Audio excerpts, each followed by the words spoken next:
كان فاضل لنا حاجة واحدة بس عشان نعمل هذه العمليات، ان المهندسين يساعدونا ان يعملوا لنا آلات دقيقة نقدر نجري بيها اشياء.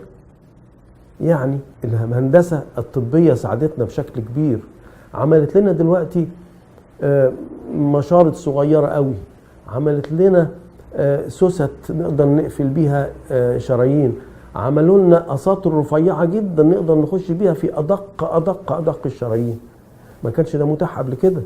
لما ظهرت الفكرة ظهرت توابعها، المهندسين حطوا ايديهم في ايدينا وقدرنا نعمل مجسات، نعمل مناظير صغيرة قوي بتخش عن طريق الأشعة التداخلية، اساطر رفيعة قوي.